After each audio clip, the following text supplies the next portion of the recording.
My name is Mia Burke. I am program manager with Hanford Challenge. Hanford Challenge is a nonprofit that is based in Seattle and advocates for a safe and effective cleanup of the Hanford nuclear site.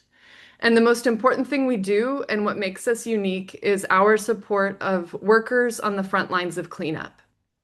This is the 34th webinar of our Nuclear Waste Scholar Series. If you are new to the series, we started it to inspire action and involvement with Hanford Cleanup by inviting speakers to share groundbreaking scholarship, art, research, and experience working with nuclear waste. We have almost all of our previous presentations uploaded to our YouTube channel, so be sure to check those out if you are curious.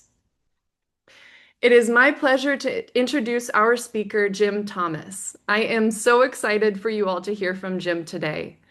While serving in the Jesuit Volunteer Corps, Jim began advocating for nuclear disarmament as a member of the Bethlehem Peace Pilgrimage. He spent the next quarter century investigating radioactive pollution from the production and testing of nuclear weapons, mostly focused on the Hanford site. This included helping to found the Hanford Education Action League, also known as HEAL, and working as a paralegal for the plaintiffs in the Hanford Downwinder litigation. Jim recently published a memoir called Atomic Pilgrim: How Walking Thousands of Miles for Peace Led to Uncovering Some of America's Darkest Nuclear Secrets, and he'll be sharing some of the stories from that book today. Just as a heads up, if you can't stick around for the whole presentation, feel free to leave. We will be recording the presentation and we'll share a link of the recording with everyone that registered. Thank you so much for joining us today, Jim. I will pass it to you to talk about your work. Well, I'm just so thankful to Hanford Challenge and to you, Mia, for giving me this opportunity to share about some of what I've learned over the years, the decades really, about Hanford. And so I'm gonna just jump right in. So as Mia said, I've written this book. It was published in July. It details about 10 years of my life, the focus of it. And the first is this, the book is divided into two parts. One is the pilgrimage, and the other is my Hanford investigations. And so part one is called Trail One, Going Off to Peace, as part of the Bethlehem Peace Pilgrimage. There were 20 people. We ranged in age from 20 to 67. The eldest was Father George Zabelka, who was a retired Catholic priest from Flint, Michigan. And during World War II, George served as the Catholic chaplain to the men who dropped the bombs on Hiroshima and Nagasaki, and made a conversion during the civil rights movement to nonviolence, and became a spokesperson for nuclear disarmament. Together, we walked 6,700 miles across the United States and 9 other countries, starting from the Bangor Trident base that's just due west of Seattle. We averaged 15 to 20 miles per day, and it took 20 months, from April 9th of 1982 to Christmas of 1983. And here's our route across the United States and some of the towns that we stopped in, arriving in DC in November of 82. We took the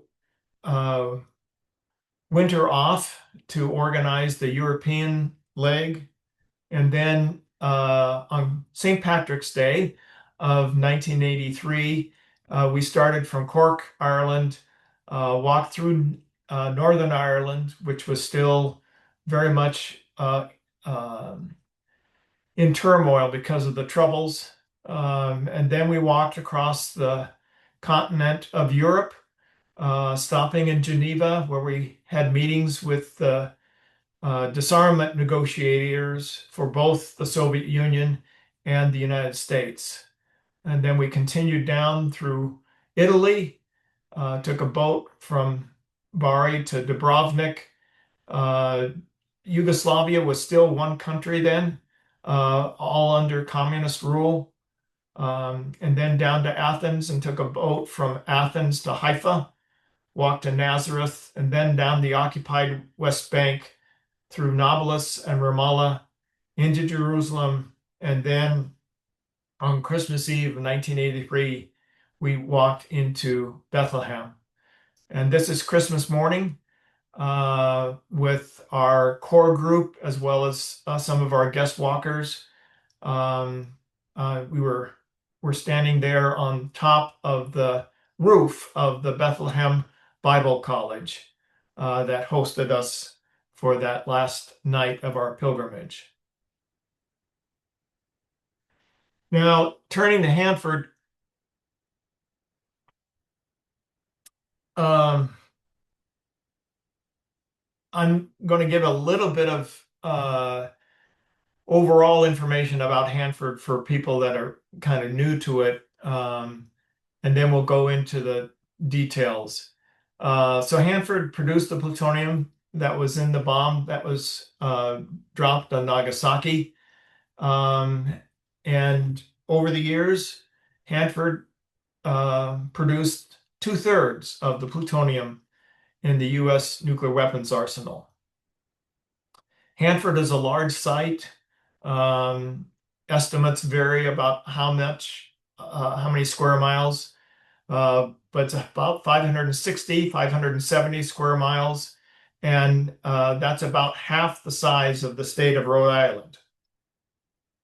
And here's a map to kind of orient you to find out where it is. It's just outside of the Tri-Cities of Richland, Pasco, and Kennewick. Now, how do I go from this peace pilgrimage, walking halfway across the world to Hanford and devoting myself to one of the main uh, influences was in January of 1984, the Silkwood movie came out, starring Meryl Streep and Cher. Um, and I hadn't really heard about that before, but it caused me to read the book, The Killing of Karen Silkwood, which is an absolutely um, interesting read, but it gave me a sense of, could Hanford have been covering something up? Hanford was producing plutonium for President Reagan's nuclear weapons buildup. So because of the pilgrimage, I was very much concerned about uh, the possibility of nuclear war. Karen Dorn Steele and her reporting for the Spokesman Review in Spokane was a big part of raising the issue for me, especially about some early plutonium emissions from Purex, very small, according, from compared with historical releases, but larger than expected when it restarted in November of '83. I already mentioned the movie. And then the Reverend Bill Houff, who was the Unitarian minister in Spokane, delivered what he called his silent Holocaust sermon in May of '84. And the reason why that's so pivotal, I wasn't present to hear Bill deliver his sermon, but I read copies of it later. But it sparked a real interest in his congregation of Unitarians in Spokane. And they started meeting. About 24 of them started to meet weekly during the summer of 1984. Within a few weeks, they had put a little notice in the Spokane Peace and Justice newsletter, and that's where I became aware of it, and it was um, a really heady kind of thing, trying to learn as much about low-level radiation and the human risks with that, but also, what was this nuclear weapons plant just a little bit more than 100 miles downwind or upwind from Spokane. Um, and it was like we were uh, caught in a good spy novel and trying to figure out, the answers to this mystery called Hanford. And almost every week we had new revelations. And in the fall, that study group uh, became the Hanford Education Action League, or HEAL. So a bit about Hanford's plutonium operations. The photo here is of the control room in the Purex plant. Purex is not didn't manufacture bleach. Um, it's an acronym standing for plutonium uranium extraction. Um, and an interesting thing about this photo from the, I don't know, 1960s or whatever, um, is that when I toured Hanford for the first time in 1986 and went into this control room, I was surprised that it hadn't really changed, except that there were a lot of tags on various gauges or valves saying, this doesn't work, you have to go to another one. It was just um amazing how many gauges or valves were not working. But during the first phase of plutonium operations at Hanford, they began in 1944 under the Manhattan Project and continued until 1972 when everything was shut down. Um, the largest releases to the air were during the first 10 years. And then the largest releases to the Columbia River were from 55 to 65 when they wanted, the Atomic Energy Commission wanted more plutonium for the weapons arsenal. And so they dramatically increased the power levels in the reactors, and that increased the radiation going into the Columbia River. And I'm hoping that a few of you watching this today will want to conduct some research. And I raised this issue about the State of the Union address by President Lyndon Johnson in 1964. And that's when he announced that the US had enough plutonium and that he was going to start shutting down the plutonium production reactors at Hanford and curtailing uh, similar reactors at the Savannah River site in South Carolina. What's interesting about this is uh, I'm intrigued. I've done a little bit of research, but I haven't had time to really fully investigate it.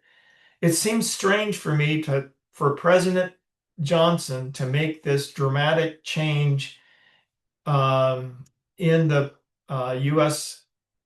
Complex of producing plutonium in January of 64. Remember that this is only barely 2 months after President Kennedy was assassinated and Johnson became president.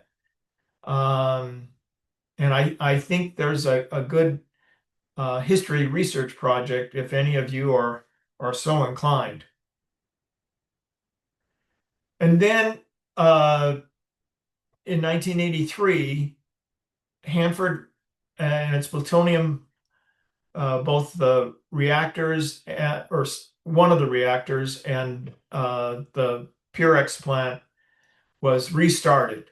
And that went until 1990 when HEAL and other environmental groups were able to force Hanford to close its plutonium operations.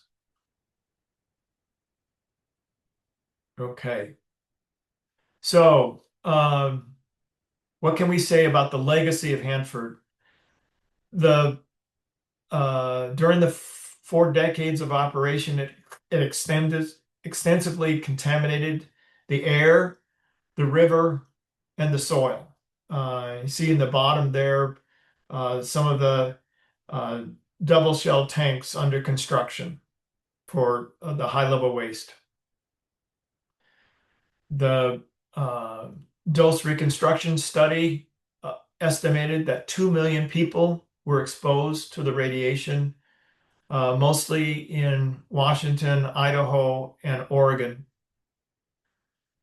And there were no warnings of the danger, even though Hanford officials knew that they were um, creating a dangerous situation. And the cleanup will likely exceed $600 billion and take well into the latter part of this century. And I put quotation marks around cleanup because uh, it's impossible to totally clean up Hanford to the pristine condition it was uh, when the site was selected in 1943. I want to talk about the Green Run. It's um, a really singular event because it was the largest single radiation release to the air. It happened on December 2nd and 3rd, 1949. An estimated 11,000 curies of iodine 131 were released. The experiment was intentional.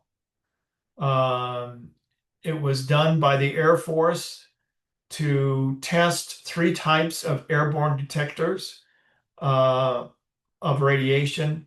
They wanted to get a sense of what the Soviets were doing and where their plants, plutonium plants, were located, and trying to get a sense of how much plutonium they were producing. Um, Even though the title of the document is Dissolving 20-Day Metal at Hanford, um, the fuel actually was only cooled for 16 days.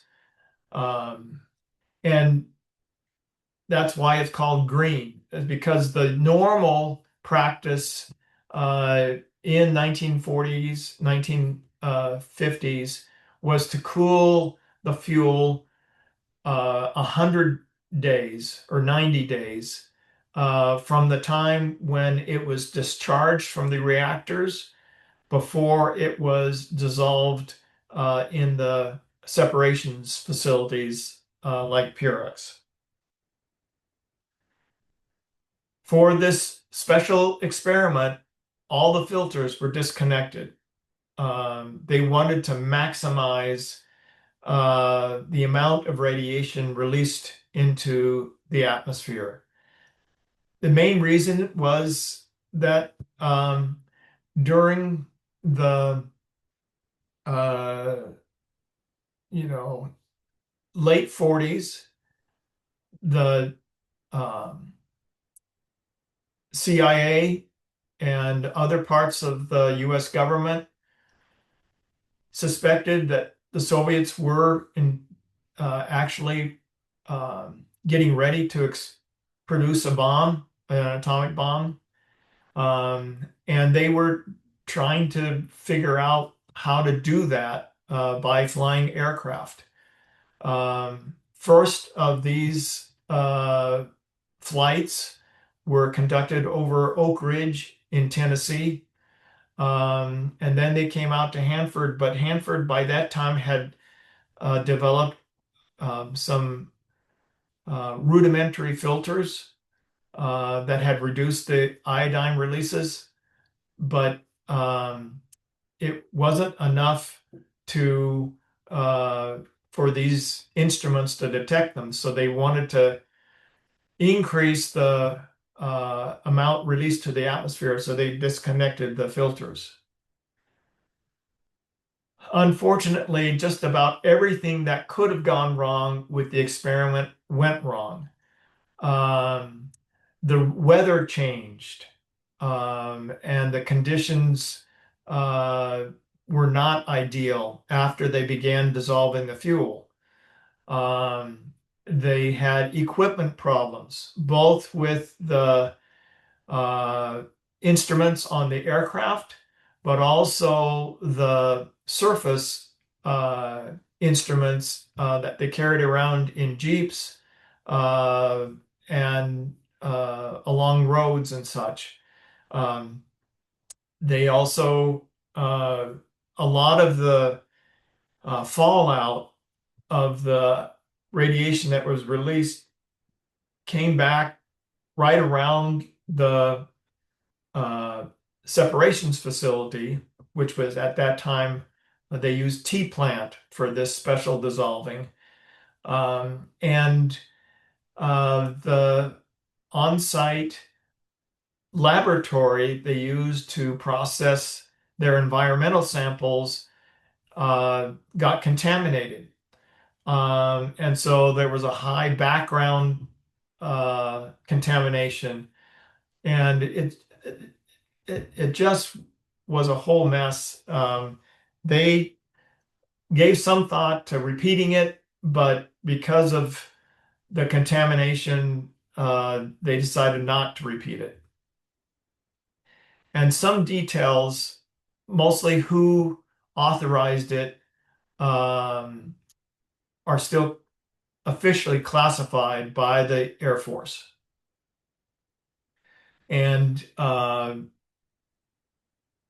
wanted to check and see if there was any more details that could be acquired as I was writing my book. And so I filed another Freedom of Information Act request, um, and the Air Force gave me a document that was heavily redacted, and there was more. There were fewer redactions in uh, previous versions of this Green Run report that were available in the late 80s and 90s. And so here you can really see the impact of the Patriot Act that was passed by Congress right after the 9/11 attacks. Um, and significant weakening of the Freedom of Information Act itself. Um, so the who did it? So it's this Air Force Office for Atomic Energy, known by the acronym AFOT-1. And the commander of AFOT-1 at the time, in the late 1949, was Major General Morris R. Nelson. And he authored two letters about the preparations for the Green Run experiment in November of 1949.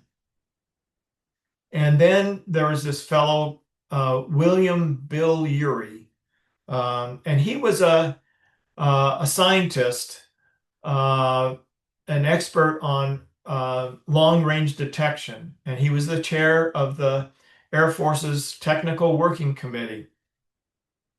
And by scrutinizing the weekly reports that the manager, the AEC manager of Hanford, sent back to AEC headquarters, there was a section in each of those weekly reports about who visited Hanford that week. And Urey is listed 4 times in those weekly reports. And that's how, both because of their position and their frequent visiting of Hanford, I'm pretty sure that even though the government won't declassify it, I'm pretty sure that these two people were the people who authorized and oversaw the conducting of the Green Run.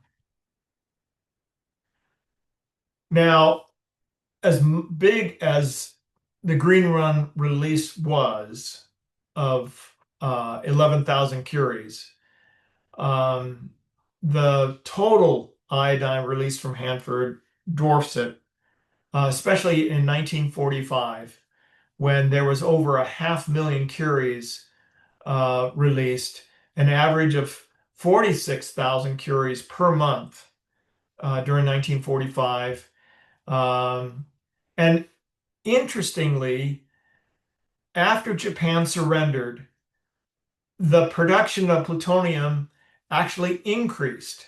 And so the months of especially September and October of 1945, there were huge releases, um, fully accounting for over half of the all of the year's total. There were no filters on the plant, the separation facilities for the first 3 years, just because they couldn't figure out the chemistry. And you can see from this map, that's a really generalized map. Uh, the radiation inundated parts of at least 4 states of Washington, Oregon, Idaho, and into Montana, as well as southern British Columbia. So I, during the conduct of the dose reconstruction project at Hanford, and I attended most of the meetings of the technical steering panel as a representative of the Hanford Education Action League, HEAL. I focused on this question of, okay, so we know that iodine got into the milk, and people were exposed primarily by drinking milk contaminated from cows that had pastured on contaminated grass. Um, but I wanted to find out when Hanford knew or discovered the importance of the milk iodine pathway. And so I started to ask that question at technical steering panel meetings. And at one of those meetings, a guy working for Battelle, Bill Templeton, uh, chimed up and said, well, that was found, it was found during the Windscale fire, which happened in England. Windscale was the name given to the British plutonium processing area, um, up in the north of England, the northwest, uh, near the Irish Sea. Um, and so I decided, well, what does the report say? The British had an inquiry and wrote a report that really detailed what they did during the accident. Uh, and one of the things I found is that Bill Templeton was at Windscale in 1957 as an environmental scientist. Um, and I um, I really think that he knew more than what he was saying. But I think he was saying that uh, it was discovered during the Windscale, and that's a kind of a myth that you'll find other references to. But the thing was, during the Windscale accident, um, they already knew that the milk was going to be contaminated. And what they didn't know was what a safe level of iodine 131 in milk would be. So they didn't know how big of an area in which to ban milk consumption. And what they had to do during the accident, as the graphite of the reactor burned, um, it's also known as kind of Britain's Chernobyl because it was similar in a couple of respects to that. But what they had a concentration level of what was acceptable for air, and they had one for water, but they didn't have one for milk. And so they called a number of experts, especially here in the United States, during this accident to come up with what's a safe level in milk. And it was based upon that information that they were able to say that this milk within a certain radius of the plant had to be dumped, basically, and nobody could consume it. So I read the accident report and I was thinking they already knew that the milk was going to be contaminated. So that wasn't when they discovered this critical pathway.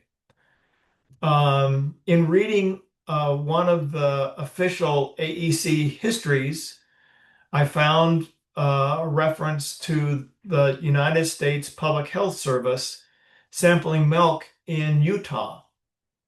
And the staff person for the Public Health Service wanted to take samples from dairies, but it's quoted that he didn't want it, he decided not to because it would cause too much concern among dairy farmers. But again, they knew it was going to be in the milk from the Nevada test site. And so I kept wanting to find the Eureka paper, when they realized, oh my gosh, we've got to get onto this because this is huge. The primary way that humans ingest radioactive iodine is through milk. But I couldn't find any. And then I began to think, well, was it possible that the pathway was known before World War II, since I couldn't find any reference to it in the Hanford documents? And so what I did was I did a deep dive into the medical and scientific literature going back to the 1910s. And I was amazed how much there was. Because in the early part of the 20th century, there was a problem with goiter, uh, abnormal growths, enlargements of both the thyroids of humans, but also of livestock.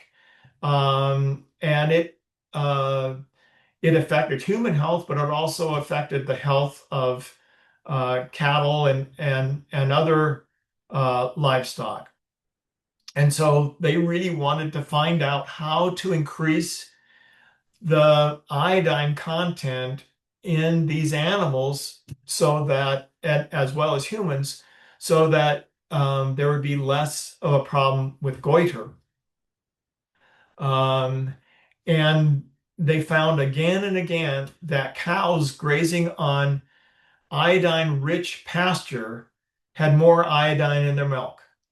And this especially came from New Zealand and other places where pasture was near the sea, because ocean and the mists and rain that comes immediately in coastal areas is rich in iodine because there's so much iodine in the oceans. So it was clear that milk was recognized as a major source of iodine in human thyroids. Um, And then I found that there were two major textbooks on iodine and thyroid function that were published before World War II, or right at the beginning of World War II.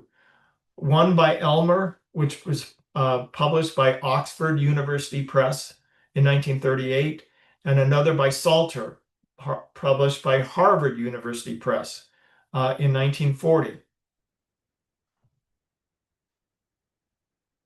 So then I turned my attention to four key Manhattan Project scientists. So the question was, okay, science knows about the melt pathway, but what about, was that understanding part of what the Manhattan Project scientists knew? And so with this, one of the key people is Robert Stone, who before the war was at the University of California Medical School. And Stone was later tapped to be the key uh, health protection person at the Met Lab at the University of Chicago during the Manhattan Project. Now, also at the University of California in the 30s was Joseph Hamilton.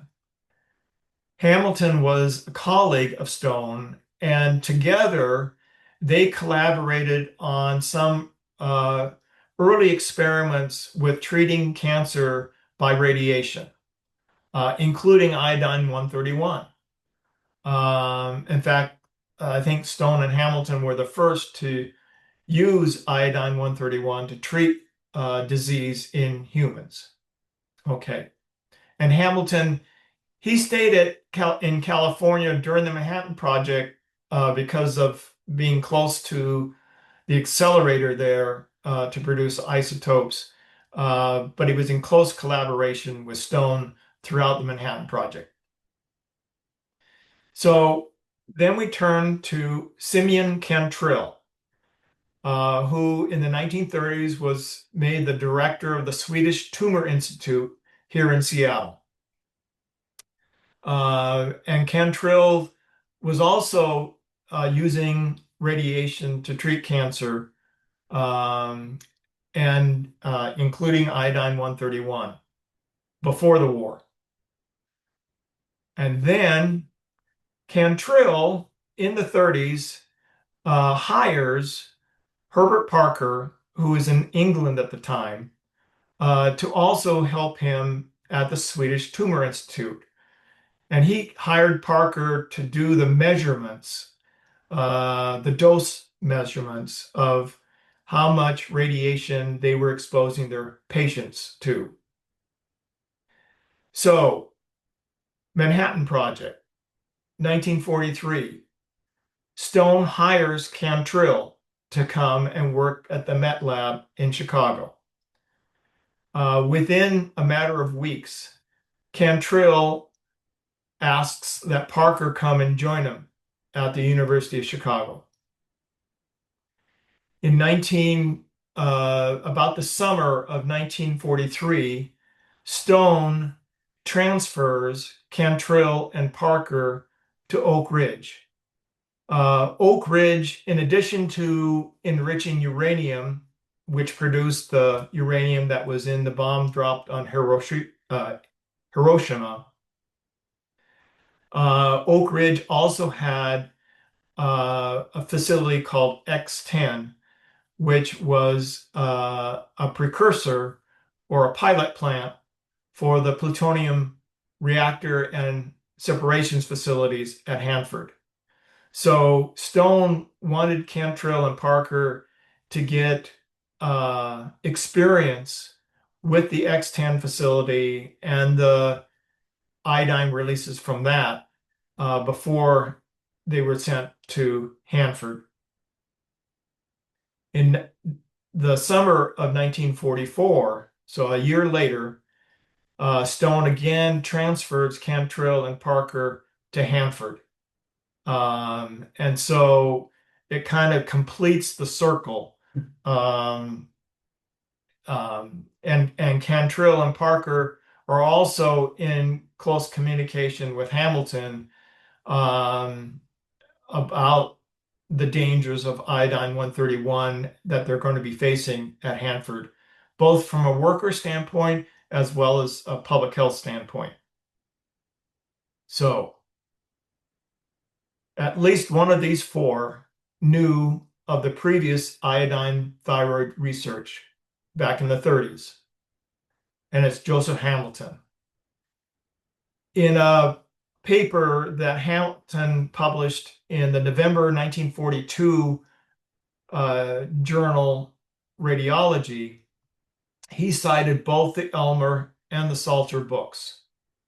So to me, uh, Hamilton was the thyroid expert for the Manhattan Project, and Hamilton knew of both Elmer and Salter. In fact, he actually, in later correspondence, had connections to Salter, and they were corresponding with each other. And so I think it's uh, really, really convincing to me that uh, these guys knew of the significance of the milk iodine pathway in 1944. But perhaps this is all my conjecture. If this was so, then why has didn't if Parker knew, then why is there no mention of the pathway in the Hanford documents until 1955? And this is a photo of Herb Parker. But Parker admits in 1955 that he knew of the pathway and its importance. Quote, "Since the first year of Hanford operation, we have known that drinking of milk from cows on contaminated pasture." To me, this closes the loop. And um, if we didn't know about the previous research and knowledge within the scientific community of milk and iodine, then maybe you could pass this off, Parker's comment. But given what I've just uh, drawn, I think it's, in my estimation, damning that Hanford knew how important the milk iodine pathway was, um, and um, it puts a whole new light, in my estimation, on Hanford history. In addition, so that's about how people were exposed to the iodine through the contaminated milk. And again, Robert Stone, he's writing to the manager at Oak Ridge saying in May 1943, "You are well aware of the iodine problem at Site X," which was code name for Oak Ridge. "A minor help in this problem would be to have only iodized salt sold at the stores at Oak Ridge so that everyone gets a certain amount of iodine each day. This will prevent the thyroid from taking up as much iodine as an unsaturated gland would take." So if your thyroid gland is saturated with naturally occurring iodine, then it's not going to take up the radioactive iodine, or at least not as much. And in January of 1945, Stone wrote to Hamilton about the possibility of getting potassium iodide tablets to Hanford workers to keep their thyroids, quote, "flooded with iodine." So they knew of these protective measures during World War II. And Simeon Cantrill, along with John Healy, who was an assistant to Parker, wrote in 1945, "If one wished to promote an adequate iodine intake, the simplest method would be to either educate the public to use iodized salt or make iodized salt only available for sale. Um, Iodized salt, I should mention, uh, was first marketed by the Morton Salt Company in 1924. They had early recognized it as a way of preventing goiter. But and this is kind of quaint, if you will, um, that a lot of people didn't like additives to their food in the 1920s and 30s and were reticent to adopt salt that had iodine added to it. Um, and now our foods have got so many additives to them. Um, but it was a bit of a challenge from a marketing aspect to get consumers to buy iodized salt. And so that's why they were thinking about having only iodized salt available and not the non-iodized salt. And at Hanford and at least in Richland, as well as at Oak Ridge, um, during World War II, the contractors, DuPont at Hanford, you know, was able to, uh, they were in charge of the stores. And so if they wanted to only make iodized salt available, they had the wherewithal to do it. Uh, Not so with Pasco and Kennewick, but at least for Richland. Um, and in that same paper, Cantrell and Healy also say the security aspect of potassium iodine feeding to groups not acquainted with the radiation problem was considerable. As you read through the Hanford documents, you get this concern coming up again and again and again about um, the security aspect or the public relations aspect. And they were very worried that if people had any inkling that radiation was harmful, that they wouldn't be able to get workers to do their jobs or to have people um, flee from the contaminated areas if they knew. But they didn't because radiation is invisible to the Hanford to the human senses. You can't taste it, you can't smell it. So, and Hanford continued to downplay the danger. In August 1945, Cantrill and Parker issued a statement. The amounts of radioactive iodine are entirely innocuous and approach the levels of natural radioactivity found in the atmosphere at any location in the country.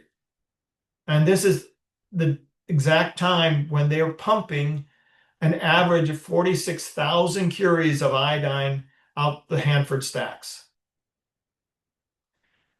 And a few years later, in an internal report, in 1945, iodine 131 contamination of vegetation was 45 to 70 times accepted permissible maximum at Richland and Kennewick. So they knew. They even the rudimentary safety guidelines that they had at the time, they knew they were violating them many, many times over. But no warnings were issued. In August 1948, the atomic energy experts from Britain visited Hanford and met with Parker, and they asked him whether, quote, anything about warning the people in the vicinity about contamination. And Parker replied, it is up to the local public relations people to decide this. There is so much scare about all this, it has been decided in some instances not to reveal the situation, but to take all care to keep the danger down. Well, they didn't reveal anything about the danger until they were forced to in 1986. Now, this is not Hanford. This has to do with the Nevada test site and the atmospheric tests at Nevada in the 1950s. But in 1997, the National Cancer Institute released a study about iodine uh, fallout across the country and the concentrations in contaminated milk. A lot of this was used in the atomic explosions was plutonium from Hanford. Um, and you'll notice in Idaho, up here in the top left of the map, Idaho and Montana, some of the reddest areas in the country. I was born in central Montana in the 1950s. Um, and my sister has suffered from thyroid disease her entire life. Um, so they knew here again, it was uh, where the contamination was going and that it was going to be in the milk. Um, and pretty much everyone who was alive in the United States, the continental United States, in the 1950s, over 100 million received some exposure. And after the first test, Kodak had a problem. The film manufacturer, some of its film was fogged because it had wrapped the film with contaminated straw from, I can't remember, Nebraska or Iowa. Um, and ever after that, the AEC gave Kodak classified information about when it was going to conduct a test at Nevada so it could protect its film. The AEC never warned parents and they couldn't protect their children.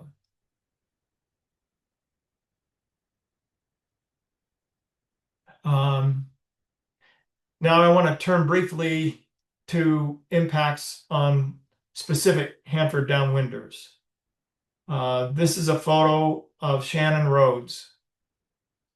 She grew up near Colfax. She was born in 1941. In 1977, a large tumor in the left half of her thyroid was removed. Fast forward about 20 years, in 2000, and doctors told her that she had thyroid cancer that had metastasized to her lungs and told her that she'd likely had the cancer for more than 20 years. She died in 2011 at age 69. Another downwinder, Millie Smith. I got to testify before Congress with Millie. She was born in 1947 and raised in Pasco. After the 1986 document release, she went to doctors and who found the extensive metastatic thyroid cancer throughout her neck, trachea, jugular vein, upper right chest, and between her lungs. And when she testified before Congress, she also recalled that two close friends and two other classmates died of cancer while still in high school.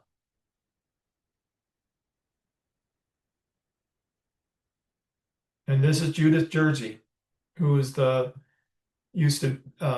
the founder and the head of the Hanford Downwinder Coalition.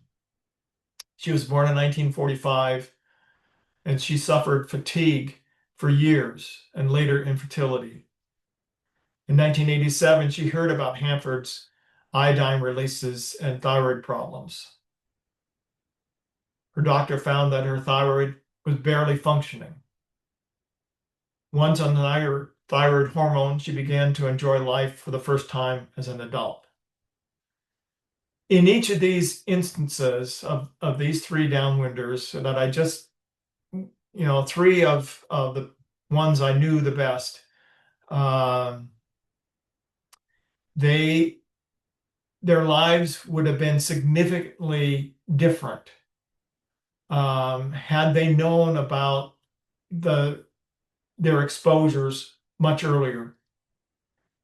For Shannon Rhodes, even if she knew when she had that first thyroid surgery in the late 70s, if they're and she was able to tell her doctors, they probably would have taken her whole thyroid out at that time and put her on thyroid hormone, and she might never have developed metastatic cancer and may be alive today if it had not been for um, Hanford's policy of keeping these releases secret for more than 40 years. And Judith, um, she has an oral history that's part of the um, Hanford Health Information Archives that's now stored in Cheney in Eastern Washington. Um, she talks about, you know, her wanting to have children.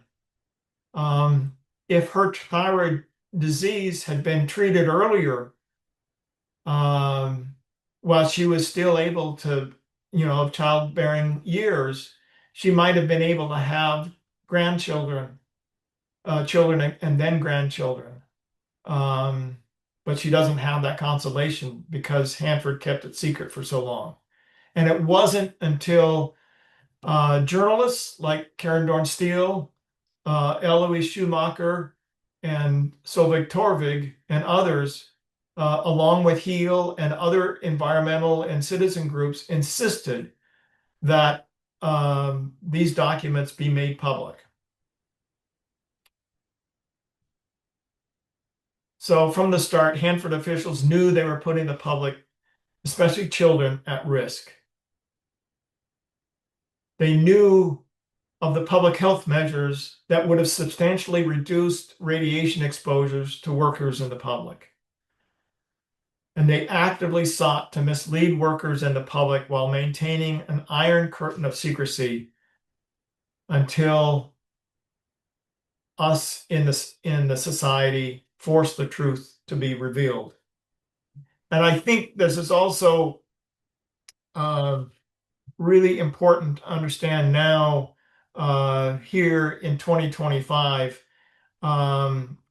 that as citizens, we must insist on government accountability and knowing the truth and having meaningful access and participation in decision-making process. Without it, our democracy just withers and dies. So I thank you for your attentiveness today, and I think Mia will help us with some of the questions that you've put into the chat. Yeah, thank you so much, Jim, for sharing all of this with us. And there's a lot of comments in the chat as well. If people can, you can either use the chat or the Q&A feature at the bottom of your Zoom screen to submit questions. And we have a few from just the presentation. The first one is, why did it take so long for the freedom of for this concern around Hanford and the Freedom of Information Act request, which was sent out in 1986? Why did it take until 1986 for the public and citizens groups to become concerned about Hanford? Well, I think part of it was that Hanford had shut down in 72. So there was this long period where there wasn't any operations. Um, then, in 1984, when Heal and other citizens and other journalists around the Northwest were starting to focus on Hanford, mainly because Hanford at the time was being developed as the nation's high-level waste repository. They were also studying Yucca Mountain and some places down in Texas, but the lead candidate at the time was Hanford, and that was generating a lot of interest and concern.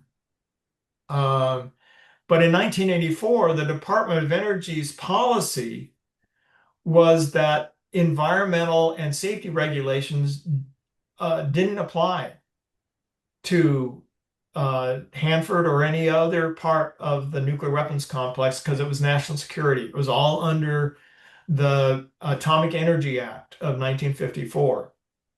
But the Natural Resources Defense Council, NRDC, had attorneys who were challenging that in court, and they won a key decision. And so, we dragged the Department of Energy kicking and screaming into, saying that you have to comply with environmental safety regulations. And both Oregon State and Washington State employees, officials had a big part of that. But also because of the repository program, tribes had now an acknowledged role in access to information. And so the tribes were also very much part of this whole attempt by the Northwest collectively to hold Hanford accountable. Mhm. And out of that was basically one of the positions of the states as well as the members of the public and the tribes was that, if we are to accept that Hanford might receive the nation's high-level waste, mostly from commercial power reactors, and most of those are east of the Mississippi. If we're going to do that and carry the risk with it, we want to find out what our risk already is from historic operations of Hanford. And that's when this push for historical documents came. The Freedom of Information Act request was but one item of that. Mhm. Mhm. Yeah, thank you so much Yeah. for explaining that. Um, do we know the extent of excess thyroid cancers or other cancers or diseases due to Hanford and the Nevada test site? Uh, no. Um, I think with regard to the Nevada test site, there was a kind of a rough estimate of, I'm not sure I can remember the exact figures, but something like 11,000 to, I might be off on this, like 30,000 excess thyroid cancers from the Nevada test site countrywide. Yeah. Um, with regard to Hanford, there was a specific Hanford thyroid disease study. And I was representing environmental groups on the advisory committee to CDC on that study, which was conducted by Fred Hutchinson Cancer Research here in Seattle. The study came up inconclusive. They found thyroid cancer, but it didn't have a dose response in their analysis. And I think that the primary reason why it came up inconclusive was that there was such a high range of uncertainty with the dose estimates. But that was largely because of Hanford keeping the information, the truth hidden from the region, and they had to conduct the thyroid disease study and the dose reconstruction study like 50 years after the largest releases. And we didn't have good weather information. We didn't have good dietary information. I mean, just think of trying to remember 40 or 50 years after the fact of how much milk you drank and where the source was. I mean, that's why the uncertainty range is so huge on the dose estimates, and I think that obscured any kind of hope for a typical um, high confidence, dose response uh, answer to that. And so we don't know about Hanford. Mhm. Yeah. Thank you. Um, do you know how they got away with keeping the milk pathway secret after the wind scale story? Oh, they couldn't do it after wind scale um, because there were reports. I mean, not every information about all the information about the wind scale was available right after, but it was in the papers. The British government actually did some communicating with the public, um, unlike at Hanford. Mhm. And the during the early 1960s, again through citizens activism, um, there was a lot of questions raised about fallout from atmospheric testing. And that's what led to the Limited Test Ban Treaty in 1963, where they basically banned atmospheric tests.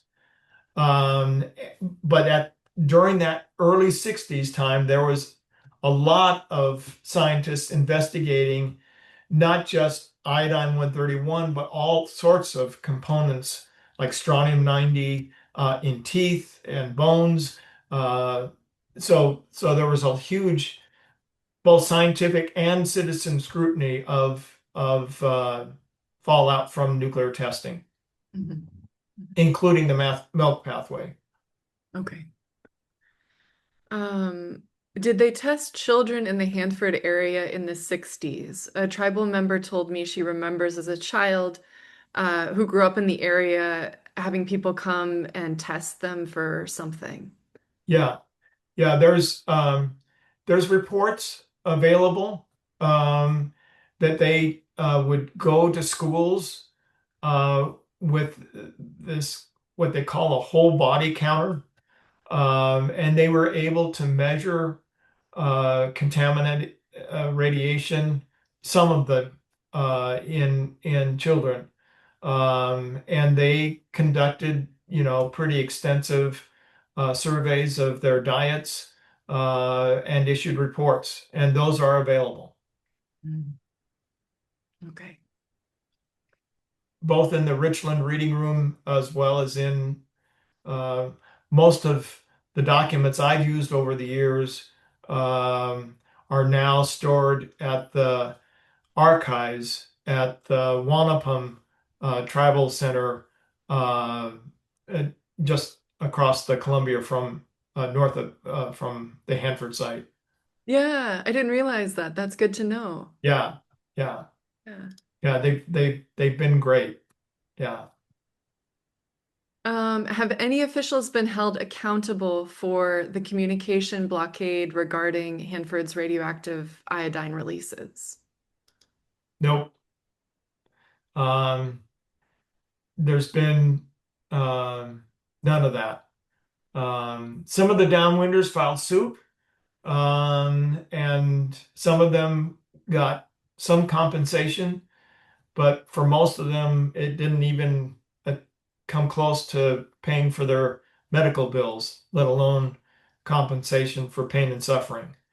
Um, there's been no accountability. Hanford or Congress hasn't conducted any investigations. And amazingly, even after all this information is out, the Department of Energy hasn't even apologized. Yeah.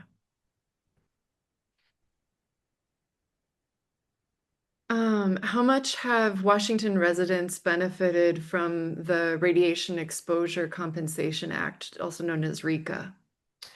So the Radiation Exposure Compensation Act was first passed in the 90s for um, uh, downwinders of the Nevada test site, especially in Nevada and parts of Utah, as well as some uranium miners.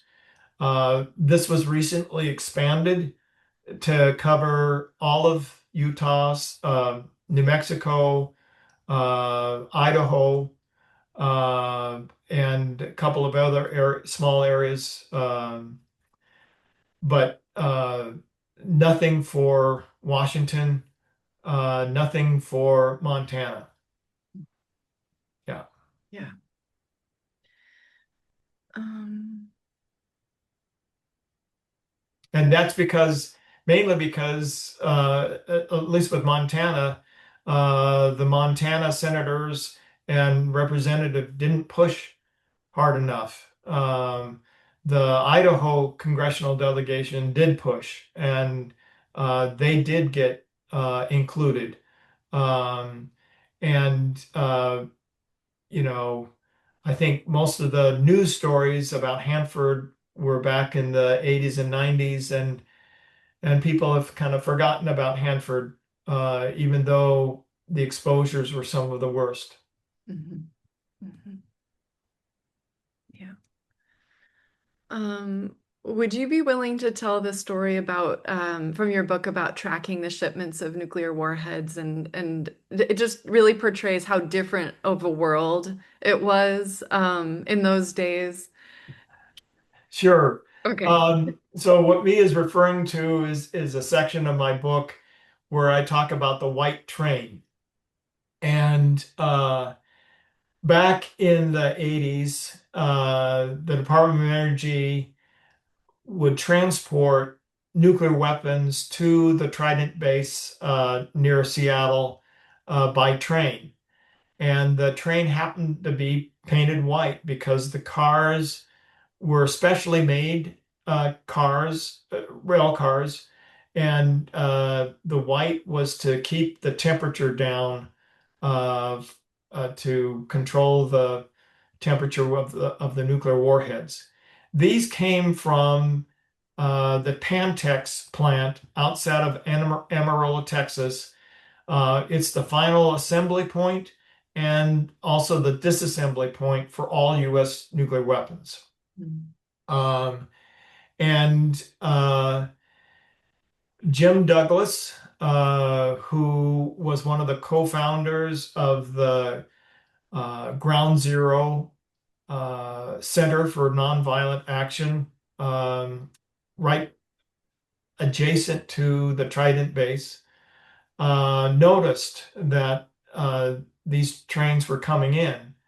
Um, and he sought to organize nuclear weapons protesters all along the tracks from Amarillo, Texas, all the way up to the Bangor Trident submarine base.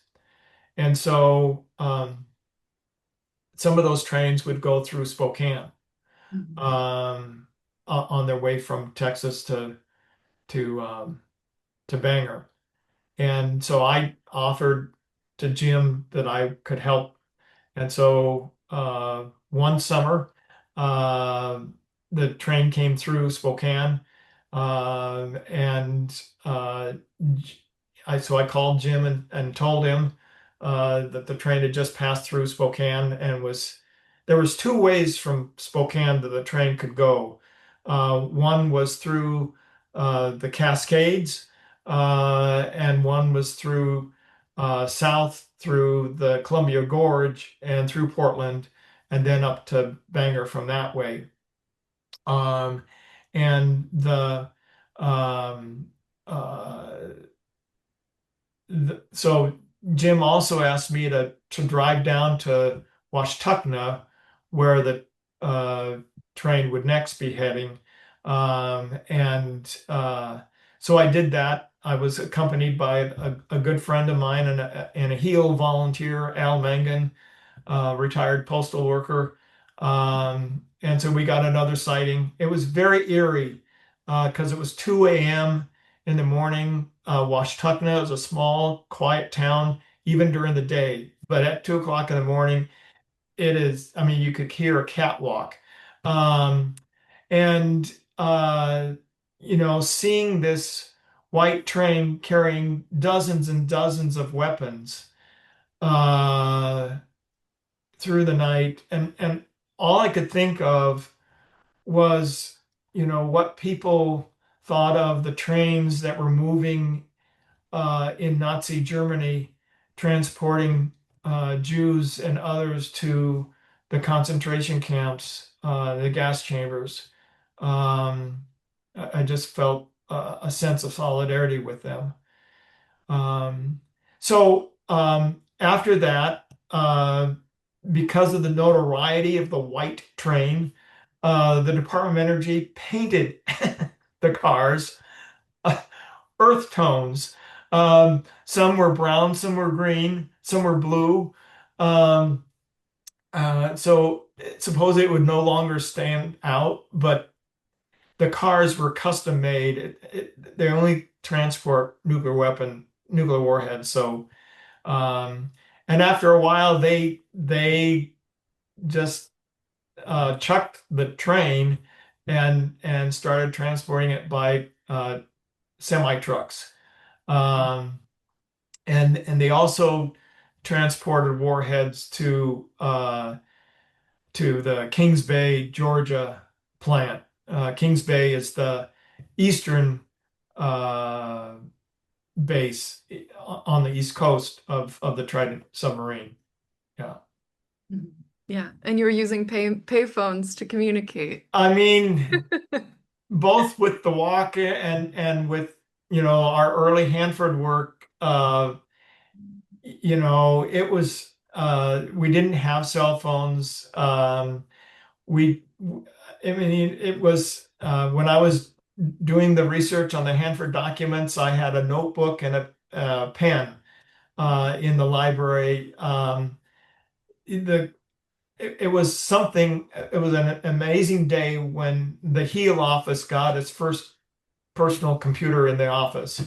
Um, you know, it, yeah, it's amazing how much of a change that all of that development has happened in our shaping our lives.